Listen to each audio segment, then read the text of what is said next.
Hello, hello. What's up, everybody? Welcome to another episode of Out in These Streets, the podcast for those of us who spend a lot of time behind this wheel instead of in the office. And we encounter a lot, and we don't always get to talk about it once we get to our destination. So here's our little space to have a discussion about things that have happened to me personally. And, of course, I want you to share what's been going on out in your streets as well. But my topic of today is social media, especially for mothers of teenagers. And if you guys are out there, are y'all all right? Because I'm not.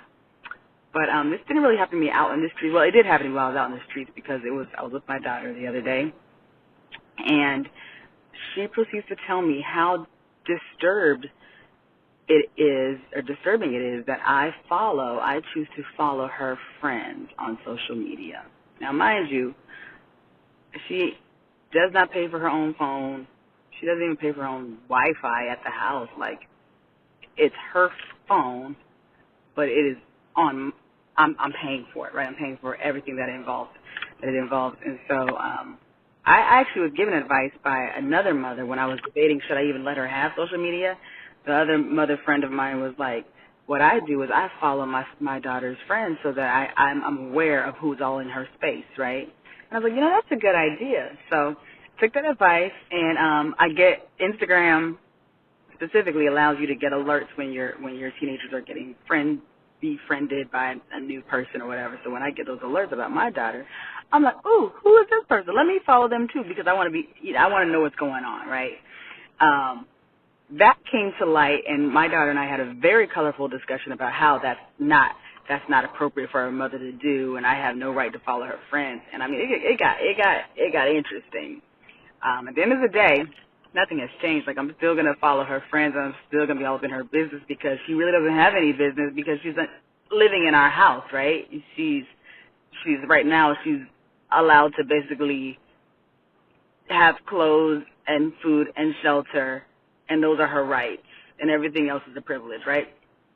So that was the conversation. But I'm just curious for y'all out there listening out in these streets, wondering like, how are y'all navigating the social media space? This isn't really dealing with a day-to-day like drive time issue, but it kind of is because I don't know about you guys. I'm always worried about my kids when I'm not around. I'm always worried about who's influencing them when they're not at the house. And so this is kind of an off topic, but I do want to know, for any parent, mother, or father out in these streets, what are your guidelines for social media with your kids? Is it weird? Do you think I'm weird for following my daughter on Instagram or following her friends?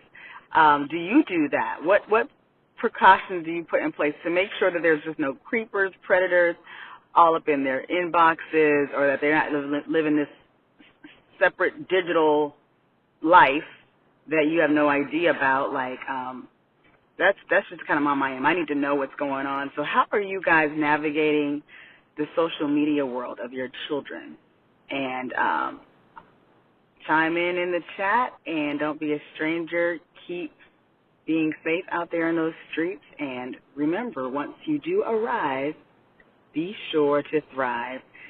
Tune in next time for another episode of Out in These Streets. Over and out.